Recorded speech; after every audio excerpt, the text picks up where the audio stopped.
परिचय। बच्चों, इस चित्र में आप क्या देख सकते हैं? सर, हम एक कुत्ता और उसका पिल्ला देख सकते हैं। सही।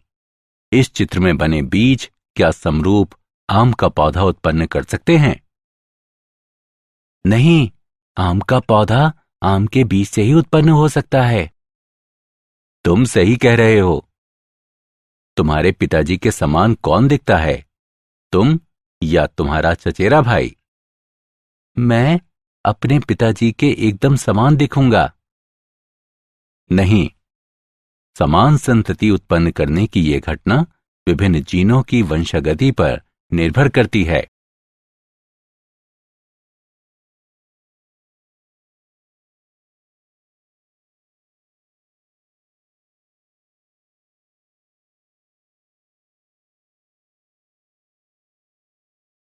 उद्देश्य। इस पाठ के अंत में आप निम्न करने में सक्षम हो जाएंगे: मेंडल के वंशागति के नियम समझना, एक जीन के वंशागति प्रतिरूप को समझना, वंशागति के विभिन्न नियमों की पहचान करना, पनेट वर्ग और इसकी गणना को समझना, परीक्षार्थ संकर की पहचान करना।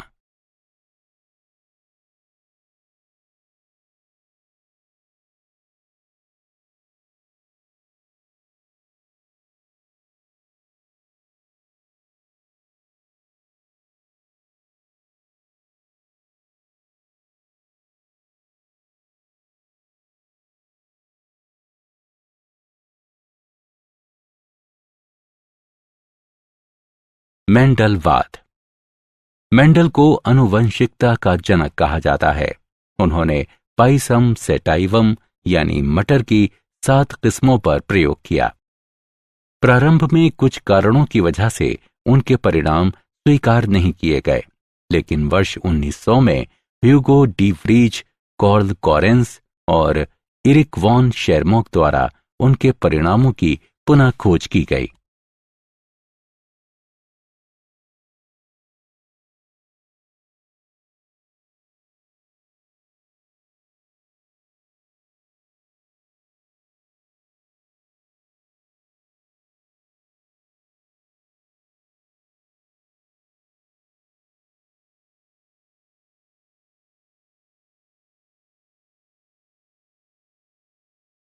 पाइसम सेटाइवम मटर का पौधा, इसके 7 विशेषक।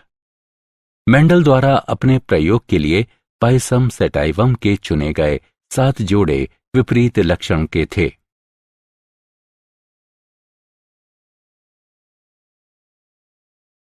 मटर का पौधा ही क्यों?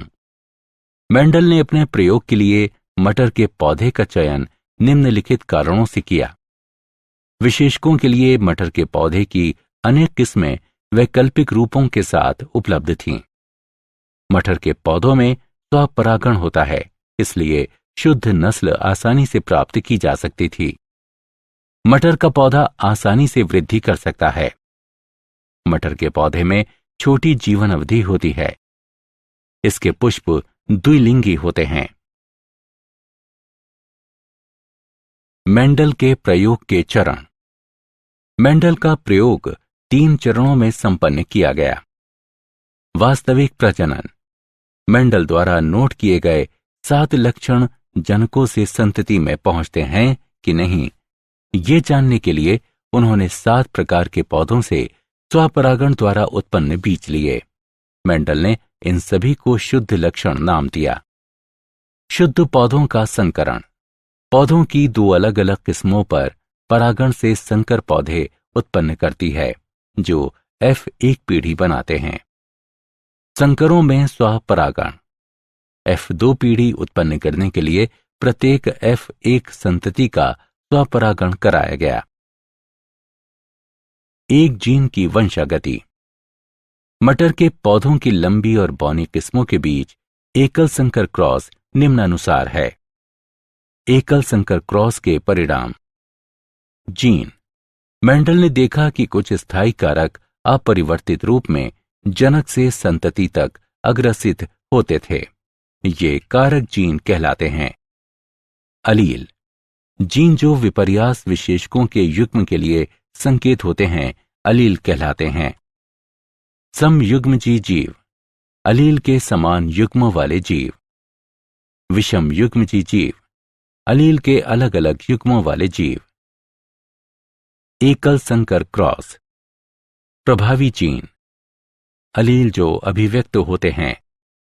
अप्रभावी जीन, जीन जो अभिव्यक्त नहीं होते हैं या प्रभावी जीन की अनुपस्थिति में अभिव्यक्त होते हैं। जीनोटाइप, किसी लक्षण की संबंधित अभिव्यक्ति के लिए आनुवंशिक संगठन। फिनोटाइप, दो जीनों के संयोजन के कारण दिखाई देने वाली दृश्य अभिव्यक्ति।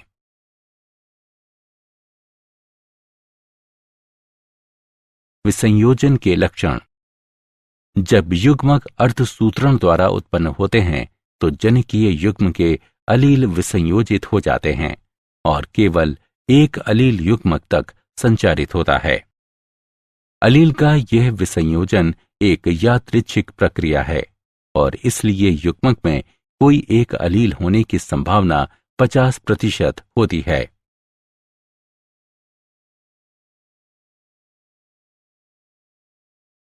पनेट वर्ग, पनेट वर्ग आनुवंशिक संकरण में संतति के सभी संभाव्य जीनोटाइपों की प्रायिकता की गणना करने को एक आलेखीय निरूपण है। उदाहरण के लिए बड़ा टी छोटा टी यानी नर का क्रॉस, बड़ा टी छोटा टी यानी मादा एक आंतरिक F1 संकरण है। निम्नानुसार पनेट वर्ग बनाने के लिए एक जनक के अलील के एक सेट को सबसे ऊपर रखें और दूसरे जनन के अलील का दूसरा सेट एक तरफ रखें।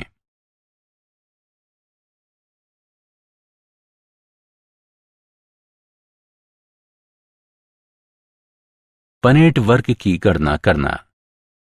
निम्नलिखित उदाहरण में दर्शाए गए रूप में अलील को केवल एक साथ जोड़कर संतति की अलील संरचना का निर्धारण करें। इस तरह के संकरण से F2 पीढ़ी में निम्नलिखित परिणाम प्राप्त होंगे। 3 लंबे पौधे और 1 पौना पौधा, 3/1 फिनोटाइप अनुपात। 1 समयुग्मजी लंबा, 2 विषम युग्मजी लंबे और 1 समयुग्मजी पौना पौधा यानी 1/2/1 जीनोटाइप अनुपात। परीक्षार्थ संकरण, संतति का जीनोटाइप इसके प्रजनन अप्रभावी प्रकार के साथ संतति द्वारा ज्ञात किया जा सकता है। ऐसा संकरण परीक्षार्थ संकरण कहलाता है। उदाहरण के लिए लंबे पौधे के फिनोटाइप में जीनोटाइप 2 बड़े टी या बड़ा टी छोटा टी हो सकता है। इसका जीनोटाइप निम्नलिखित तरीके से निर्धारित किया जा सकता है। पहली स्थिति में सभी पौधे लंबे होते हैं। इस प्रकार परीक्षार्थ पौधे का जीनोटाइप 2 बड़े टी हैं। दूसरी स्थिति में लंबे और बौने पौधे 1/1 के अनुपात में उत्पन्न होते हैं। इस प्रकार परीक्षार्थ पौधे का जीनोटाइप बड़ा टी छोटा टी है। वंशागति के नियम। मेंडल के सिद्धांत या वंशागति के नियम हैं। प्रभाविता नियम, इस नियम के अनुसार जोड़े में एक कारक स्वयं को अभिव्यक्त करता है और F1 पीढ़ी में दूसरे की अभिव्यक्ति को रोकता है। विसंयोजन नियम, इस नियम के अनुसार प्रत्येक लक्षण के कारक युग्मक निर्माण के दौरान विसंयोजित हो जाते हैं ताकि प्रत्येक युग्मक केवल एक कारक ग्रहण कर सके और सदैव शुद्ध रहे। नर और मादा युग्मकों में 2 कारक या विशेषक बराबर आवृत्ति के साथ प्रकट होते हैं। अपूर्ण प्रभाविता, सह प्रभाविता और बहुअलील। अपूर्ण प्रभाविता ये तब होती है जब एक निश्चित विशेषक के लिए कोई भी अलील प्रभावी नहीं होता है।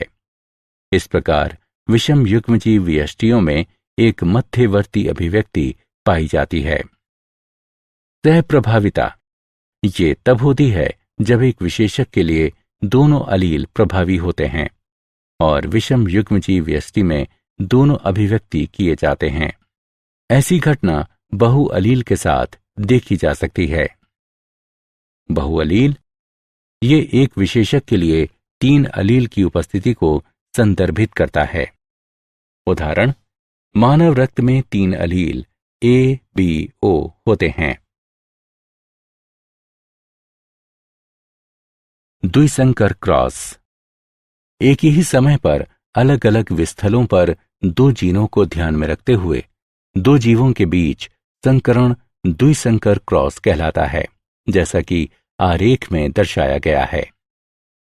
द्विसंकर क्रॉस के परिणाम।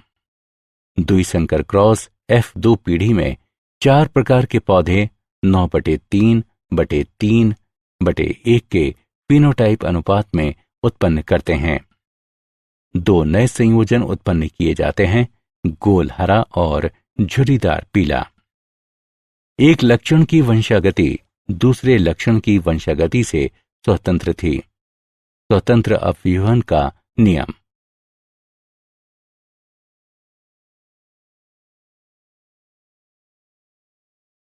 स्वतंत्र अपव्यूहन का नियम।